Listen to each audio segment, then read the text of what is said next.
Welcome to the Victims and Villains podcast, a podcast dedicated to educating and engaging listeners on mental health awareness through pop culture. And on this episode, we are looking at Through the Lens of Batman Forever. The criminal in question, his accomplice in crime, a woman in danger, a partner in training, a hero in black. The adventure begins. Val-Kilmer, Tommy Lee Jones, Jim-Carrey, Nicole Kidman, Chris O'Donnell. Batman Forever. Rated PG-13. Starts Friday, June 16th at a theater near you. 350, and I am joined by one of our staff writers and one of the co-hosts of the most excellent movie podcast. You have to watch this, Mr. Alan Cram. Thanks for having me. This has been a long podcast in the making. It has. We've been talking about this for months. So I guess backstory, when we were trying to do something landmark for our 100th episode, I initially wanted to do this movie. Couldn't get anyone to do it with me. So I was like, all right, I'll save it for 150. 150 came and went, same deal. 200 came and went, same deal. 300, we were already talking about doing this. And I was like, for the 300th episode, we're going to do The Room. And then I think this, like, you came to start writing for Victims in like mid-March this year. Mm-hmm. And somehow or another, we both kind of came into acknowledgement of our love for this movie. And we're like, we need to do a podcast on this. I can't remember the origins of it, but I just remember we bonded over that on one of the episodes and was like, well, we got to do this now. Like, this has got to happen. And so we are.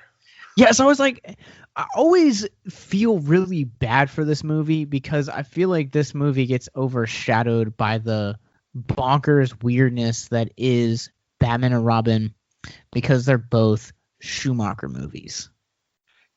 It does. It gets grouped together with that one a lot, but this one has a lot more going for it than Batman and Robin. Yes, there are still bat nipples, but there's more there than just that. So our hopes by the end of this podcast is that you will see Batman Forever just a little bit differently than when you came into this podcast. And I'm hoping that you'll understand why it's Batman Forever, because it's not necessarily that clear if you watch the movie. Yeah, this movie has a lot of subtext in it that over the years in my fandom and my appreciation for this movie has increased because of all the subtext. And I think that Joel Schumacher kind of gets the crap end of the stick because Tim Burton was coming at Batman in a time where the character was really being reinvented. It was no longer the campiness. Like, Frank Miller had really rejuvenized the character and really returned to his dark roots with The Dark Knight Returns and Batman Year One. And a lot of the stories that were just coming out in the comics were really dark. And then you have this dark filmmaker coming off of Beetlejuice going in to make these two fairly dark movies in Batman and Batman Returns. And with the guy who played Mr. Mom. Yeah. And then you get the insanity of Schumacher coming into Batman Forever and Batman and Robin. And we'll talk about Batman and Robin on another episode, but here we're focusing on Batman Forever specifically. And I guess, like, let's start at, like, kind of our history with this movie and why we have such a deep appreciation for it. So this came out in 1995. I was 4 years old. So I was like prime age for the commercials on Saturday morning with Batman the Animated Series. I remember getting the Batcave and the Batmobile for Christmas. So, like, I had all of the toys for this movie. So this was, I don't remember if I saw this movie in theaters. I know if I did, it wasn't the first movie I saw in theaters, but I remember being really excited for this movie, green was my favorite color, so all of the Riddler stuff was like right up my alley. I couldn't be more on board for this movie. Yeah, so this movie I feel like it shares a lot of the same aesthetics as Batman and Robin in that it's very much 90s encrusted, just eyesore with its neon and its kind of campy tones and like aesthetic that it has. And so I feel like those two factors really have a lot to offer kids that were growing up on this movie, the 4 to 10-year-old crowd like me and you. Yeah, and not even just the colors, but some of the sound effect choices they make in this, like a lot of the zip zaps that you have in here, like they're out of place for a superhero blockbuster nowadays, but for what they were going for this movie, it makes sense. Yeah, every time I watch that opening scene where Batman comes up the elevator and he's going to face Two-Face's goons, and you just kind of get the electric shock, and he's just like it feels like something you would see in like a Looney Tunes cartoon. Yeah, definitely. But I feel like then you have the soundtrack to this movie allowed it to appeal to the grunge kids, like the teenagers, where you have U2 and Smashing Pumpkins and just a lot of these like heavy alternative bands. And then you have adults that I think kind of were like, this is so bad. And I feel like for me, like growing up on it, I always loved Jim Carrey's performance in particular as the Riddler. I always kind of feel like that was the reason that I loved to watch this movie and over again as a kid. And then when I became a bigger Batman fan after Dark Knight, I really feel like this film kind of held up most. Hot take. This film holds up most, even better than 89. Sorry for any listeners. Yeah, Jim Carrey being cast in this was probably the best stunt casting they could do going into it, because you lose Michael Keaton as Batman, which we'll get into later, but you have Jim Carrey's 1994 was Ace Ventura: Pet Detective, The Mask, and Dumb and Dumber. So he's right, like he's peak Jim Carrey at this point, and then you bring him in to play the Batman villain, and so he's like super hot for Warner Brothers going into this. So his name on the marquee is a big draw for a lot of people.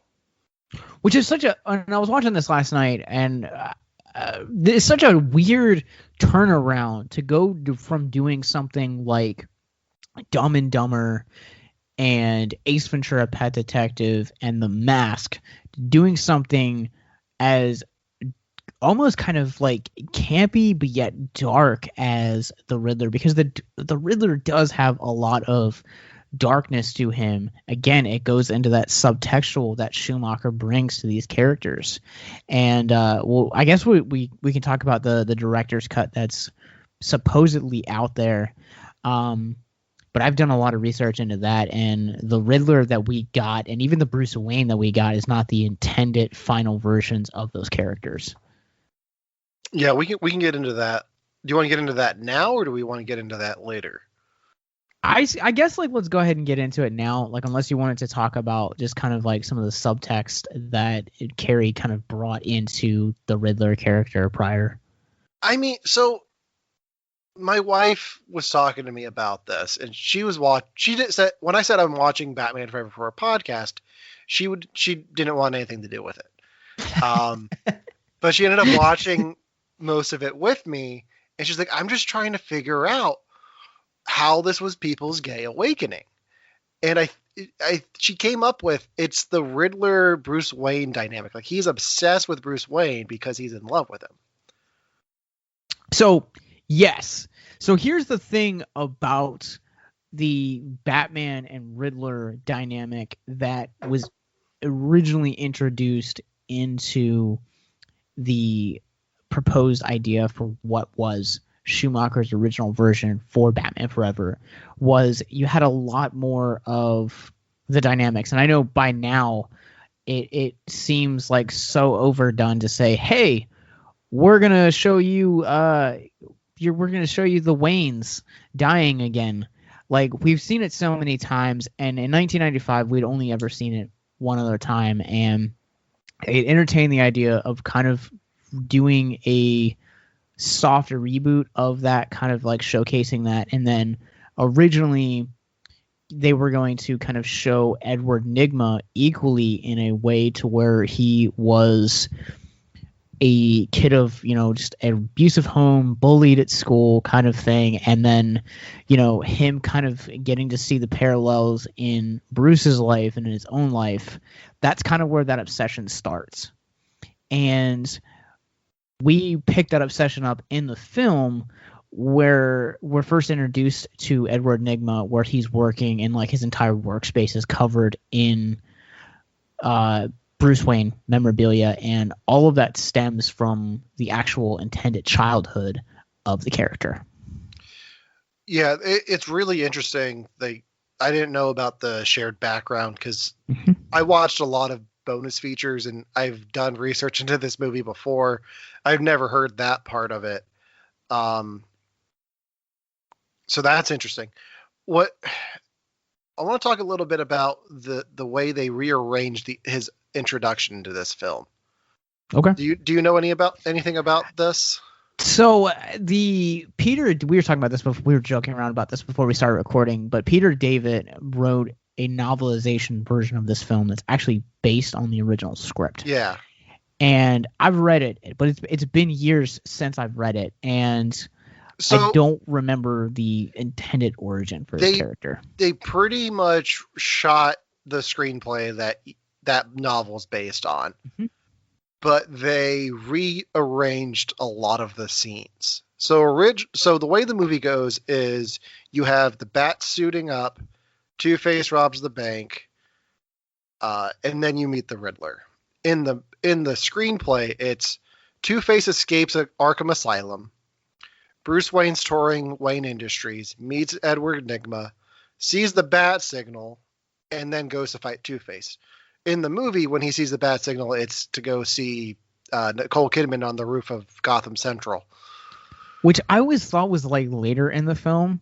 Because it had probably been like a year since I watched this movie, and I always thought that like happened later in the film. And I think in the original screenplay, I think it does. I think it happens... I think it still happens before the circus, but it might happen after. But I know after he meets her on the roof, that's when he gets attacked by Two-Face and drives up the side of the building, which is not how it's shown in the film either.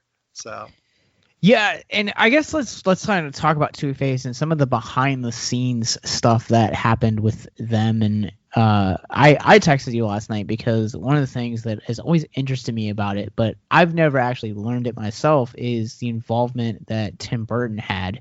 Because Tim Burton and Michael Keaton both were originally supposed to come back and do a third film, supposed to complete the trilogy. And I guess some of the backlash from Batman Returns and it being as dark as it was, people were like, maybe we should do something a little bit brighter. It was... Yeah, and by people, it was corporations. McDonald's had to sell Happy Meals, and they weren't happy with what they were getting. Like they weren't happy with the portrayal of the Penguin. Like they could not sell McDonald's, Kenner. They could not sell toys of Danny DeVito's Penguin. So they kind of forced the studio to go with a lighter tone. And Tim Burton stayed on as a producer and brought in Joel Schumacher. They worked together with the screenwriters on the first draft of the film.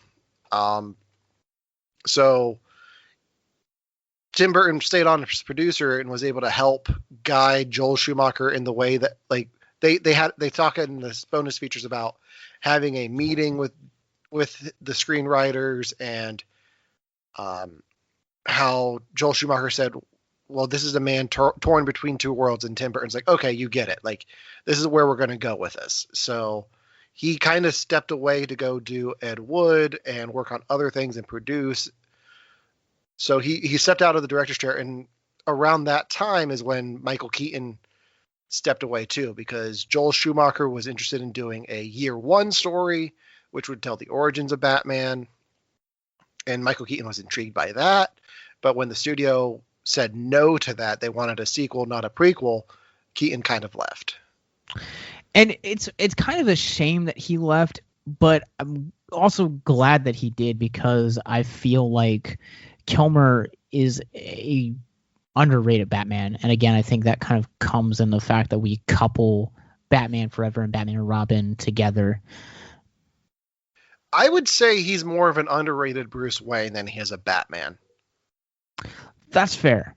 But I feel like before we get too much into Kilmer, I do want to talk about Two-Face, because I was going somewhere with Two-Face. Yes. And so when you watch the original Batman and Batman Returns, one of the things that Burton has gone on record saying was that he wanted to plant the character of Harvey Dent in the plot so that later down the film you could have the Two-Face be a protagonist. And I think that's such a genius way to do it. And they had Billy freaking D. Williams playing Harvey Dent, and he's also, I've read in interviews where he said that was basically one of the only reasons that he signed on to play Harvey Dent, was to eventually end up as Two-Face. And so when the studio started kind of shifting around the things, they had to buy out Williams from his contract, because he was actually contractually obligated to do the third Batman movie. Well, they kind of wrote him out of Batman Returns, not to get too much into that film, but the Christopher Walken character, Max Schreck, the Bruce Wayne, why you dress as Batman, like that whole thing, that character was supposed to be Harvey Dent. They took parts of the Harvey Dent story they wanted to tell and gave it to Max Schreck. So at the end there, where he gets electrocuted by Catwoman and dies, that was supposed to be Harvey Dent's transformation into Two-Face. And then you have him for the third one. So hot take, I do not like Batman Returns in any capacity, whether it's a superhero movie, a Christmas movie. It's just, in my opinion, it's the worst Batman movie ever made. And hearing that makes it a little bit worse now in my book. Yeah. That is truly tragic. Because it is. Williams would have been such a progressive choice for that character. We're in a day and age now where like having someone like race swap can sometimes be a controversial thing, and sometimes it can. I guess it really depends. When Michael B. Jordan was announced for Fantastic Four, everyone was kind of up in arms, but no one really cared about Samuel L. Jackson taking on Nick Fury. And so I just really like Billy D. Williams as an actor, and I think it still would have been a little bit of a controversial pick for some people, but I still want those days of seeing what he could have brought to the role. Yeah. I mean, you got him as Two-Face in the Lego Batman movie. Oh yeah, I forgot about that. Now, do you think that if they did go with Williams, that it still would have been as bright and neon of an outcome the way that we got with Tommy Lee Jones? I think it would have been a completely different take on the character, because what Tommy Lee Jones is pretty much doing as Two-Face in this is just the Joker. Yeah, that's not wrong. And I always feel like Tommy Lee Jones is, by this time in 95, is an established actor. Yeah. And he's too comedic with his role. He laughs way too much for Two-Face. Two-Face should be more grounded, more sinister, more calculating, not just making jokes. Like, yes, he relies on the coin, but he doesn't need to be making puns about it every 2 seconds. He feels out of place with a large portion of this movie. And I feel like part of that is his dynamic with Jim Carrey, because I don't see how anyone can go into a film acting opposite Jim Carrey and not want to be outdone if you're both a villain. and they clashed hard. Tommy Lee Jones hated Jim Carrey in this. Yeah, it's interesting to watch their dynamic on screen with that knowledge, because I think some of it actually does make its way onto the screenplay, and it's weird because initially you have this villain that is Two-Face that is like the main protagonist. He's the guy that you meet literally within the first 10 to 15 minutes of this movie. And then you're also telling this origin story of Edward Nygma. And I feel almost like I kind of hate it when studios feel the need to throw in more than one antagonist, because you look at, say, Batman 89, it is literally just telling the story between Batman and a Joker. Like that is the gist of what you do. And then you got a little bit more complicated in Max Schreck and Selena Kyle and Penguin and Catwoman in the second movie, and we saw what a mess the villain element was in Batman and Robin. And I feel like they just kind of shot really high with the villain count in Returns. They felt like they had to match that, and that's kind of where this film loses me. I think the problem with Returns was they made Penguin the main bad guy, and then they made Catwoman the secondary bad guy, but her main antagonist is Max Schreck, who's also a main antagonist for everyone. So it's like too many layers going on. Where Batman Forever, I think, is a little bit better at that is you have Riddler as Batman's nemesis in the background. Like, he's kind of in the shadows. They don't really know what's going on there. But you have Two-Face as Robin's main villain.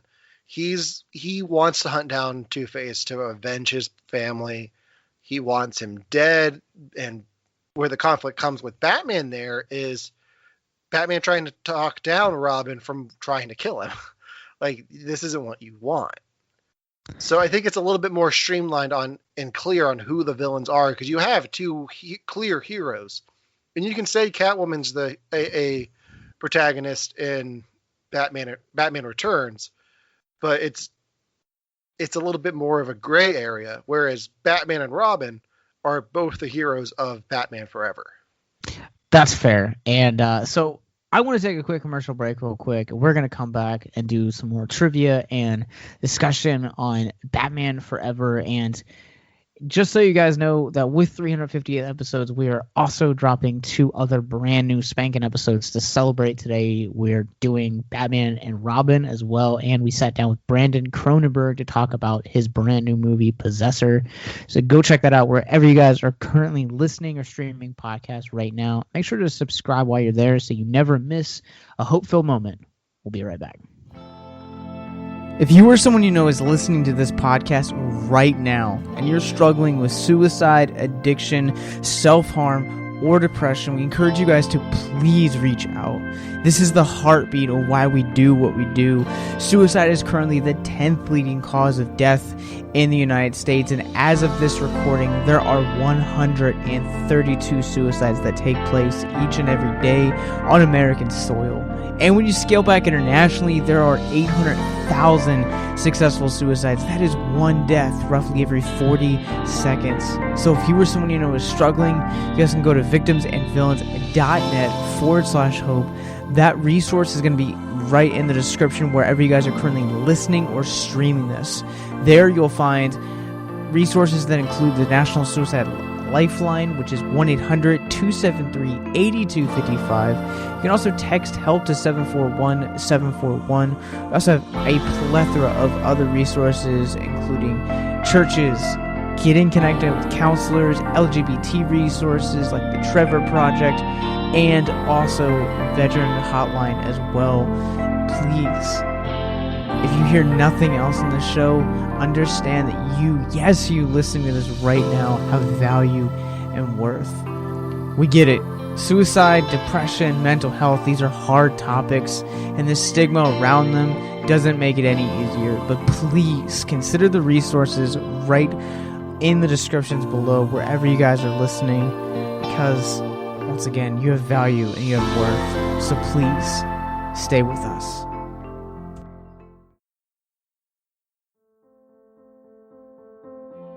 How would you guys like to help us get mental health resources into schools, conventions, and other events? Well, now you can. Simply go to patreon.com/victims and villains for as little as $1 a month. You guys can help us get mental health resources into current and upcoming generations, educate and break down stigma surrounding mental health, suicide, and depression. And you get exclusive content that you can't get anywhere else. And you guys can tell us which Nicolas Cage movie you want us to cover, and we'll do it. All it takes to get started is to go to patreon.com/victims and villains, or simply click the link in the episode description wherever you guys are currently listening or streaming this episode. Pick your tier and get started today. Yes, it's that simple. So quickly select the tier that you want and help us get hope into the hands of the depressed and the suicidal today. Welcome back to Victims and Villains, and let's jump into some more Batman Forever. We were talking about the relationship between Two-Face and Robin before he left, and I feel like that's another interesting aspect of this movie too that not a whole lot of people realize, is that Chris O'Donnell wasn't the original choice for it, and with Billy D. Williams also being the original choice for Two-Face, we also got, is it Marlon Wayans, right, as Robin? I don't know. I don't think it was Marlon. Which Wayans was it? Nope, it was Robin. It was Marlon Wayans. Marlon Wayans. Okay. Yeah. Yes, he talked about the fact that he had already done the costume for it and had actually been paid for being Robin in the film, and actually he was paid to be Robin in Batman Returns. That's right. So yeah, even in back in Batman Returns, like they had a whole subplot with Robin, but too many characters, so they cut it. Like going back to what we were saying before, they cut the whole story with Robin and just went forward with what they had.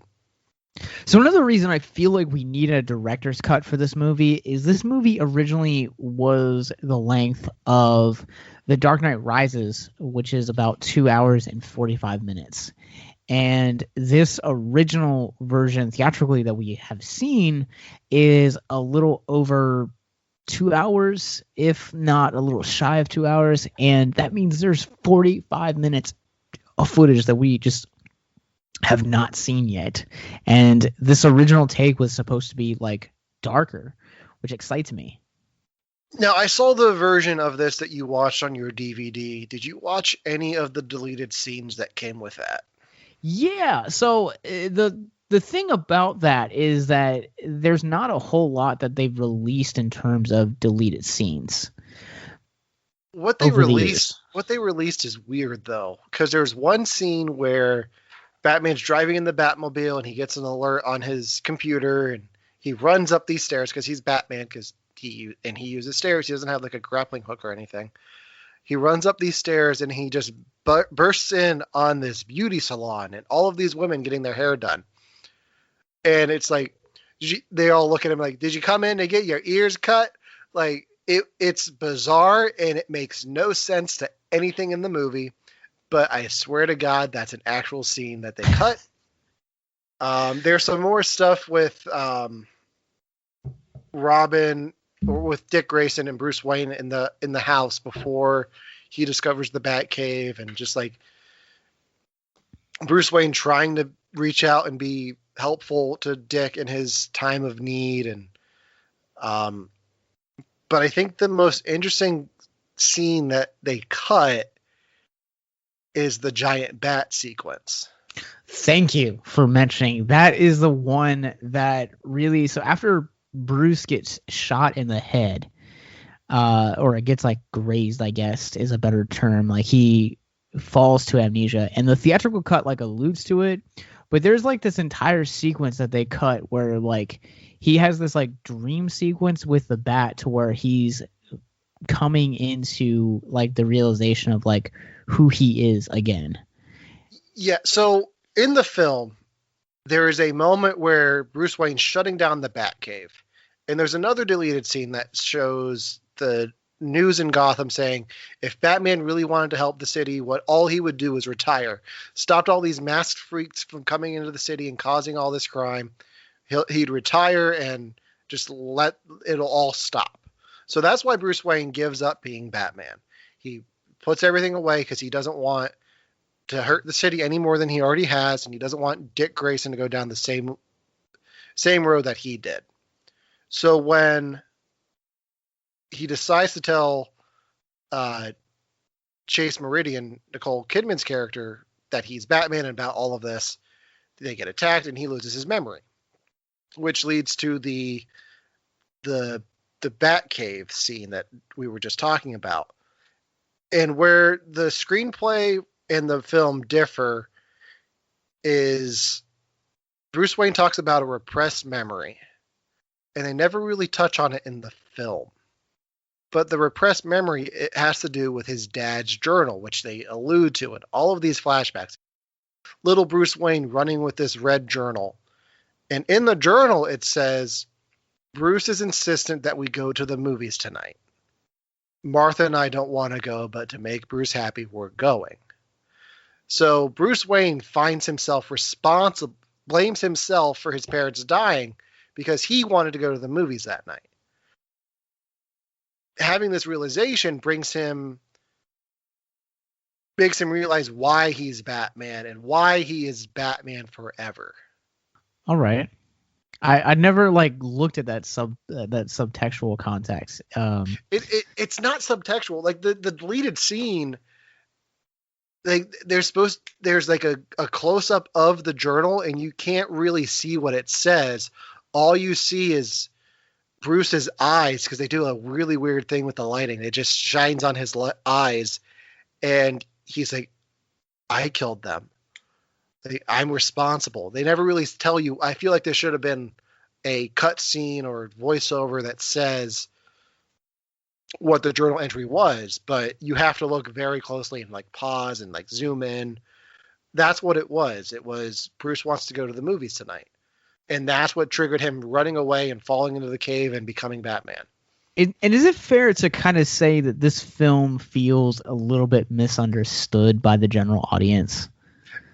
I think so, because it's not presented in a way that's understandable. Like, you have to do your homework to understand why the title of the third Batman movie is Batman Forever. Like, it doesn't make any sense to me. Like, if I'm not looking into if I'm not reading the novelization or reading the screenplay or watching the behind the scenes features on the DVD, then I'm not going to understand why it's called Batman Forever. And I think too, the reason that I bring that up is because this is the first time that we ever really kind of get the psychological damage that his parents' murder has played on him. Like, they allude to it in the Burton movies, but they never really bring it into this depth.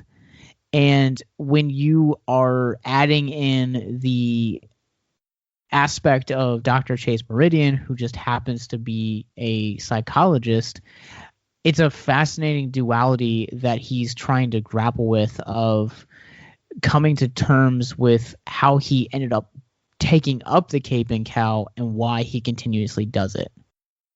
I wish that I enjoyed Dr. Chase Meridian a little bit more, but for me, especially with this rewatch, she just seems to be lusting after Batman the whole time, and it bugs me. Like, there doesn't seem to be much more there than that for the character, and it's disappointing by 2020 standards. Now, black rubber. Try fireman. Bless the takeoff. Yeah. Like, her first line is hot entrance. Like, how do I take that seriously? I don't know. The 90s was such a weird time to be alive. It was, and this movie is completely 100% a product of 90s, from its soundtrack to its color palette. It's even the one-liners that they get, like after he comes off of the roof and he goes back into the Batmobile and he's like getting ready to start it up and he just like shakes his head and he just goes, "Women." Yeah. And then just ignites it. And I'm like those like one-liners are just so good. I think the best one-liners come from Alfred, though, as they should. Yeah. Like with Dick Grayson's food or Bruce Wayne to eat. Like, he just makes comments left and right, and it's like, there you go, Alfred. Like, yeah. What's behind this door, Al? Master Wayne's dead wives. It's the silver closet. Go on. Also, too, one of my favorite lines comes from this movie, in any movie, and it's the line where Batman and Meridian are on top of the roof, and he says, "I don't blend in at a family picnic." I quote that movie. I always joke around my family that I always feel like the black sheep, so I always quote that every time we have like family gatherings. See, I don't blend in either, but that's because I'm usually wearing a Batman suit whenever I can. So I guess behind the scenes information real quick. Yes, listeners, to record this, I am wearing a Batman onesie. Or is it a onesie? I'm always wearing a t-shirt. It is a onesie. I have a t-shirt, but I mean, I have a collection of onesies. I have a classic Batman. I have a Batflick Batman. And then I have Deadpool. I've got my Batman robe behind me, but it's stuck under my chair right now. That I was going to wear, but it got too warm, so. Yeah, it's all good. So I guess one of the things that I wanted to talk about with this is because I posted in one of the Facebook groups that I'm in, and I said, like, I love this movie unashamedly, and I've had to defend this movie for so long. And for any listeners right now that absolutely are like Alan and me, we just want to validate your fandom. And I want to spend the next couple of minutes of like talking about like why this movie is worth the rewatch and what makes it like continuously one of our favorite, not only Batman films, but movies in general. I think a lot of it for me has to do with the performances.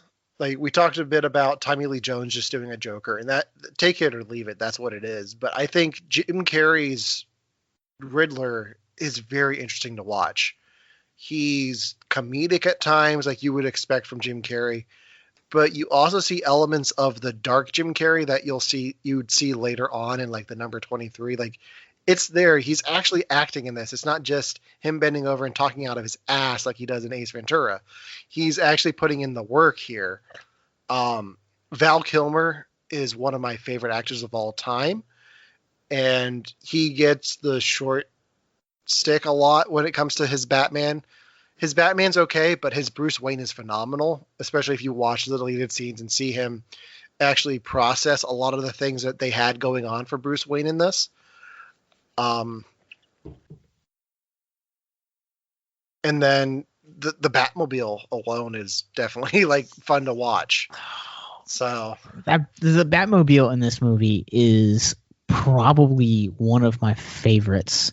When I was growing up, like I wanted a car, it had to be a Batmobile, and it specifically had to be this one. I love this car. So where I live in South Central Pennsylvania, they have car shows a lot. And I remember in the late 90s, my dad took me to one, and they had two Batmobiles there. They had the Adam West one, which I was like, I don't know what that is. I was 8. I didn't understand. But I did know the Batman Forever one. And they had the clip of it driving up the wall, playing on a screen there beside it. I was like, this is so awesome. And I don't think we have any pictures from it. So I know I saw it, but I have no proof. I was like within arm's reach of it, and I wasn't able to get a picture or anything with it. That's cool. I'm really jealous of that. Awesome.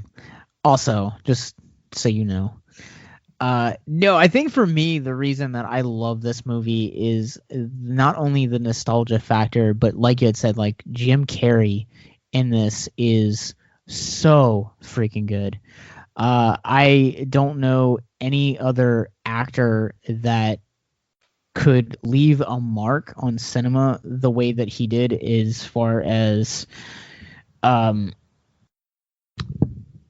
as far as he did in this Batman universe. Like, we always talk about how, good Jack Nicholson was as the Joker, and how wonky and memorable, whether it's for good or bad, Arnold Schwarzenegger was as Mr. Freeze. But I feel like he definitely earns his pantheon, and I almost kind of think that the reason we haven't seen another Riddler was because of how good Carey has done. And it wasn't until, I have to say this because I have to give him credit, Corey Michael Smith blew me away as Edward Nygma and Riddler in Gotham. I honestly, when they introduced him in the first season of Gotham, I didn't have really high expectations for him, but after kind of seeing his character evolve and just how manipulative and just how perfect he was able to channel Ed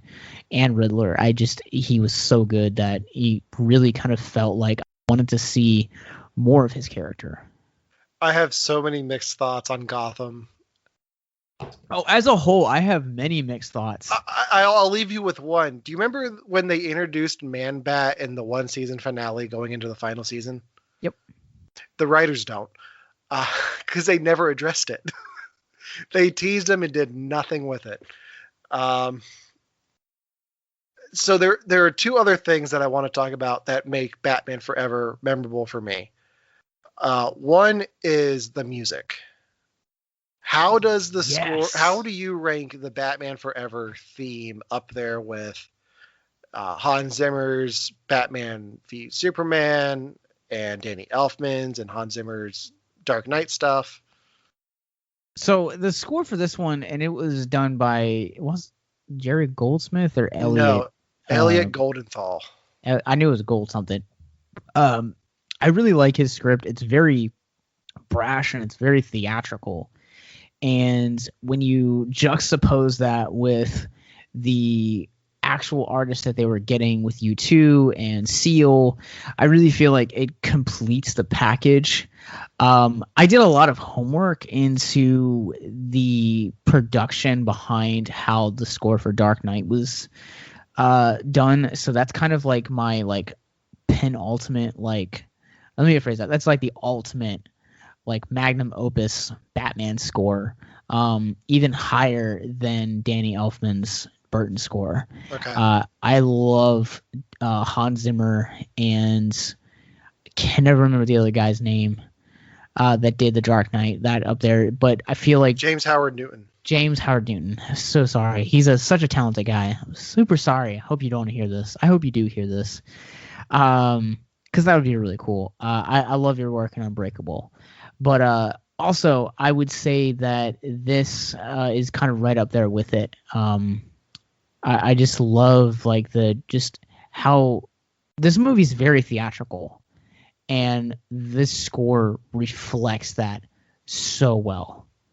It's a spectacle, and you with the horns going and all the different fast beats and the different styles of music for Nygma's theme throughout it. It's a hodgepodge of everything. We talk about this a bit on my podcast. You have to watch this, but I'm huge into movie scores. What? And yeah, never heard that one before. I'm very big on movie scores. It's most of what my iTunes library is. I have 3 complete scores to 3 movies in my library. Danny Elfman's complete score to Spider-Man 2, Danny Elfman's complete score to Batman, and the complete score to Batman Forever. So on a daily basis, I'm hearing at least one of those tracks, just having my music on shuffle. Like just statistically, it's gonna happen. I'm gonna hear something from those scores. So I hear this music all, and it gets me pumped. Yeah, I could definitely see that. I love his use of horns in this. And I am also the soundtrack guy. I feel like for when it comes to like film reviews, like film scores hit me really, really well. I think I might have been the only one on our Mank episode that brought up the phenomenal score by Trent Reznor and Atticus Finch, Ross. But yeah, no, the score on this one is just so well done. It's like you said, like it's very big and it's very brass, and a lot of on the flip side, a lot of the commercial music that they brought into here as well, with U2 and Kiss by a Rose, and I think that also has so much variety that you're appealing to such a wide audience, and it's really unique to kind of watch that unfold. But I get jacked hearing that opening riff to kiss me, kill me, thrill me. Yeah. So my co-host on You Have to Watch This podcast, Devin, hates Kiss from a Rose. And it was a joke with his buddies in college on Facebook. And I've just gone with it because I thought it was the funniest thing. So every time it comes on like Sirius XM, I take a picture of it and send it to him, like thinking of you, like just to torture him a little bit. I don't know why he hates it so much, and neither does he, because we've had long conversations about it on our show. But it's funny because the show they had me watch for the movie this week also features Seal on the soundtrack. So I'm just getting Seal all over the place. So it's funny because of how high this movie ranks in my top 10 of all time, Seal's Kiss by a Rose. I'm not a huge fan of Seal, but Kiss by a Rose is one of my favorite songs of all time. It's one of the songs that I love jamming out to in the car, but I would never do at karaoke. I would, unashamedly, bro. I guess I've just seen too much Community. Like that scene with Dean and Jeff doing Kiss from a Rose just scarred me for life. So the last thing I want to bring up with Batman Forever is the font. Because if you see the Batman Forever font, you know that's the Batman font. Mm-hmm. And I just love that that's still a thing that they use to this day on Batman merchandise. Yeah, it's crazy to think about a movie that was so big it created its own font. I mean, it's not that crazy, but it's just one of those things that I appreciate, and I always try to make sure that I have a copy of it for anything that I want to make. To me, from my standards, like I see that font on like local businesses here in Richmond at least once a month, if not more.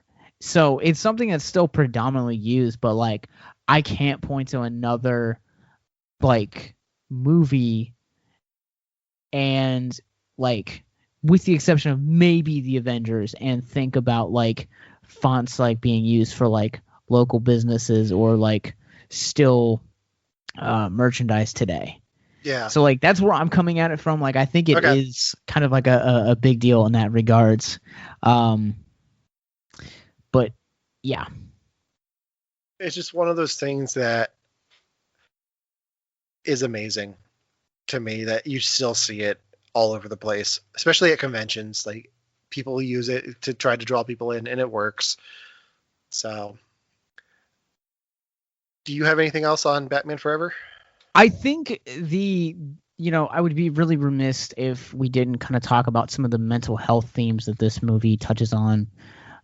Especially, we talked about kind of the repression of memories that Bruce goes throughout the course of, and how he deals with trauma. But you also have Robin and Dick's journey of kind of healing after the death of his parents, and kind of how those two journeys of kind of like collide by the film's finale. And one of the things that we talked about, Alfred's one-liners in this movie, and he's got a line in it right after Robin kind of goes out uniforming for the first time, and he says something to the extent of, a mind for vengeance doesn't need encouraging, it needs guidance. And I love that, because I feel like being in thralls of bitterness and just negative energy of like mental health, that is a dangerous place to be in. And it really kind of illustrates there is a need for someone to kind of come along and have your back, and to really kind of keep you accountable and guide you to a healthier alternative. Because a mind for vengeance, like, you see that, like, he says it in the finale, like, I can't promise that I won't kill Two-Face. Yeah. What's really interesting for me from the mental health aspect of their relationship, of just the Dick Grayson and Bruce Wayne relationship, is you have Bruce Wayne watching Dick go through the same thing that he went through as a kid, and trying to be there the best way that he can, and not knowing how to do that. And the only time that he actually gets a little bit of breakthrough there is after Dick Grayson discovers the Batcave. And he's like, your parents weren't killed by a psychopath. And Bruce Wayne says, yes, they were. Like that, like it takes it, like they have all this conflict up to that point. And that's when he lets him in on his past, and not being able to share up until that point his own trauma with Dick to try to help him through what he's going through, I think is really interesting, and would have been more interesting to see him struggle with that in the story, to get the final payoff of, we're partners in this, we're in this together. Well, I think to some degree, Bruce is also still trying some way to kind of cope and figure out how to exist with this trauma that is in his life. Because when you introduce in the element of Chase Meridian, like, she's the one that kind of brings him out, like, of, this, I know my parents died, but like, it is possible to like kind of like repress like how that death took place. To see your parents die right before you, I think and again, like, repressed memories, it's like kind of controversial, because there's evidence to support it, there's evidence that doesn't. I tried to come up with a few repressed memories to talk about here, but I couldn't think of any. That was a joke. Wow. What's interesting about the Bruce Wayne Chase Meridian aspect is he really beats around the bush every time she tries to get like analytical with him. Like, he changes the subject right away, and she can tell that he's pushing her off in that first scene where they're together, and she's trying, like, that I think is what really intrigues her about Bruce Wayne outside of the whole Batman thing, is what's his secret, what's really going on here. Yeah, and again, I think to kind of go back to the dynamic of Dick and Bruce, is that you have someone that is kind of put into this position that he doesn't really know how to deal with, because no one was kind of there for him. Because here you have a butler that basically got thrown into this role of surrogate father, and obviously I think that he never really kind of had proper healing.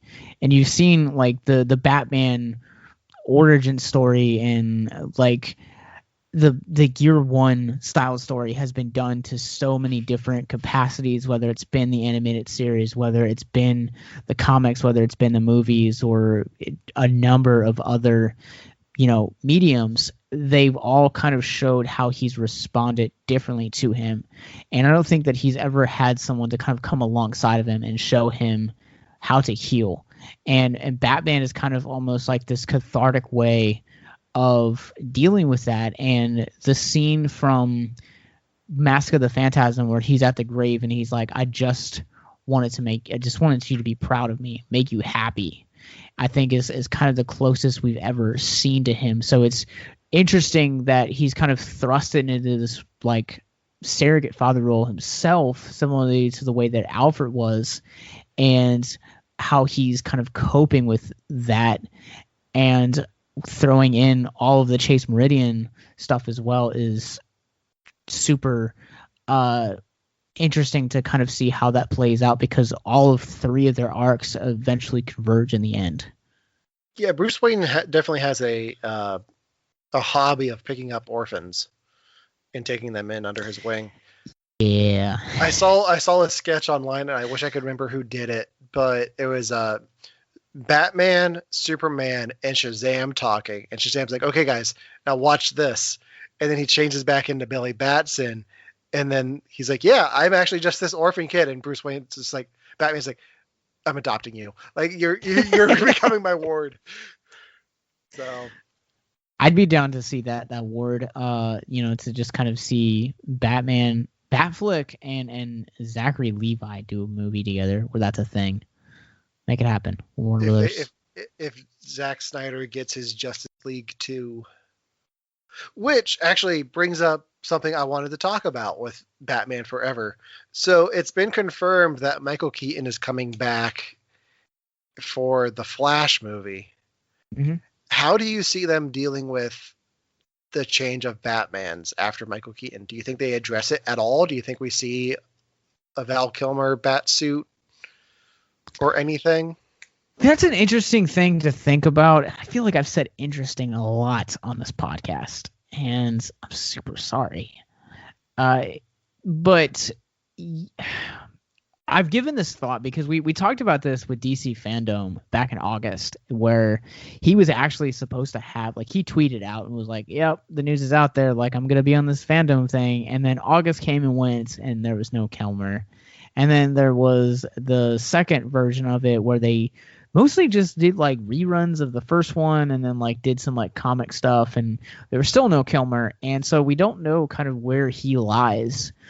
But I think we probably won't in any way.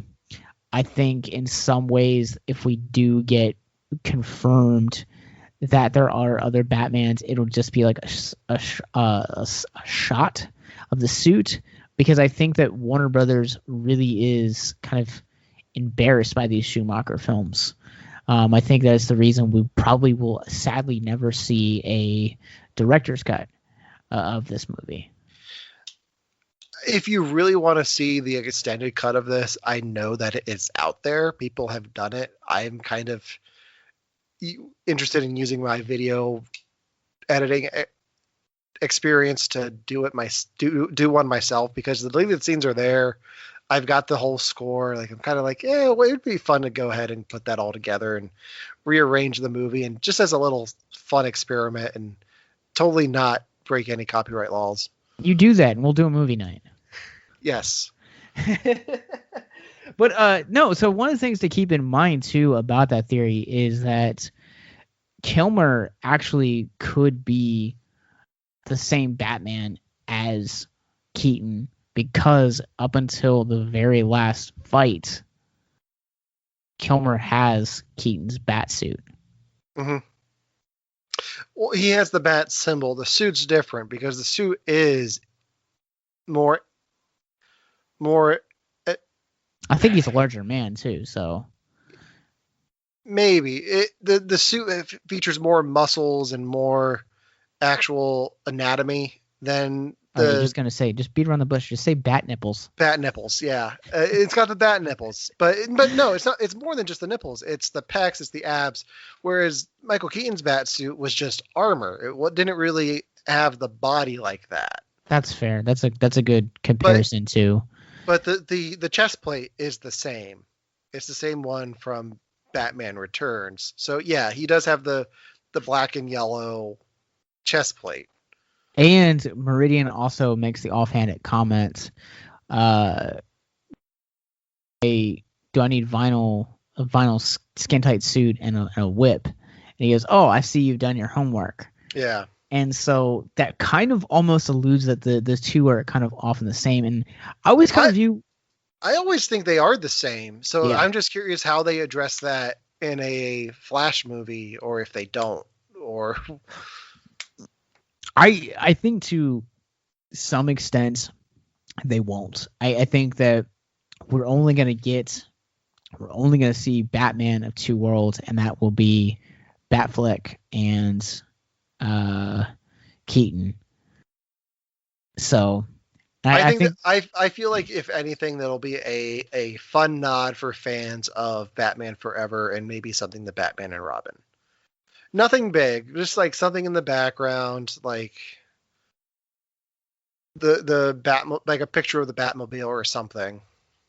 Well, before we kind of go away from Batman Forever, I also think that we should talk about the fact that Batman Forever gave us our first live action Arkham Asylum. Barely. Like it's brief in the final film. I think it's much more interesting to me, the version of the film that starts with Arkham and ends it with Arkham, because that's just the perfect way to tell a Batman story, is have somebody break out of Gotham, and at the very end you put somebody into Gotham. You mean Arkham? Yeah, Arkham. Yeah, that's right. No, I like the intent and the idea behind opening the film on Arkham, especially with Two-Face, because it alludes to the fact that this is a lived-in world. But I still like the fact that we get our first version of what Arkham Asylum is. Even if it's a small capacity, and they definitely explore it a lot more in Batman and Robin. We even get a nod to the Two-Face and Riddler in the Batman and Robin shot where with the security guard as well. So it's nice to kind of see that continuity carry over. Speaking of continuity, I have a question about that popped up in my head while I'm watching Batman Forever. Sure. So at the end of this movie, Two-Face dies, correct? Yes. Why is his suit in Arkham? I'm almost kind of curious if that is like a nod to the original script and the fact that like they just never changed it. Or is it just like a different suit that he had before he broke out? That's what I'm thinking. Okay. I guess that makes sense. But I mean, we don't have anything to kind of like really hang our hat on in that terms. So you said did you already record the Batman and Robin episode? No, it will be recorded here soon. Okay. When you're done with that, I implore you to search out the script for Batman Triumphant. No, okay, so I've actually tried to sort that out, and I've heard that like the things that I came across was that like it never really was real. I've heard like different conflicting things. I've read the screenplay. Can you send it to me? I will find it and I will send it to you. Because I've read some things, but I've never I've read like 2 or 3 different versions, but they're like so vastly different. Yeah, I'll find the one that I've read before and send it your way. Because I would have loved them to do a Batman Triumphant, and maybe here soon we need to do a like the journey of Batman and Robin between Batman Begins, because that is a fascinating 8 years of development and ideas that just never saw the light. And yeah. Batman Triumphant is one of them. Batman versus Superman is one of them. Batman Year One. I mean, there's so many things that ideas that they were floating around that I would love to get my hands on and see. And if you're interested in stuff like that, there is a podcast called Best Movies Never Made that does deep dives into stuff like that. I'm pretty sure they did the Batman one, but it was my number 3 listened to podcast of the year. Nice. I have gone through their entire catalog 1.5 times. I love that show. So I implore everyone to go check out those shows. And when you're done with that, you guys can check out You Have to Watch This. But where can people find You Have to Watch This? You Have to Watch This is available on Apple Podcasts, Spotify, Google Podcast, Amazon Music, TuneIn, Alexa, iHeartRadio, and other ones that I can't remember off the top of my head right now. But we are also on Facebook and Instagram at You Have to Watch This Podcast. And yeah, that's about it. So you guys, we just recently did a crossover a couple weeks back where we did the 2 seasons of The Boys. So if you guys want to hear more, Alan talk more about that stuff and hear the two of us collaborate, go check out that crossover. But you guys can find us everywhere at Victims and Villains. We are on Facebook, Instagram, Twitter, Twitch, and Letterboxd. And most importantly, you guys can go to victimsandvillains.net where you guys can find all of those resources, past episodes, movie reviews from Alan, myself, and a plethora of other talented writers that we are blessed to have on staff. And most importantly, our suicide prevention resources. So thank you guys for listening, and always keep it real. I gotta change that. I'll think of something else. And until next time, remember to just be kissed by a rose. Josh, did you know that when it snows, my eyes become a light, and the light that you shine can be seen. Can be seen.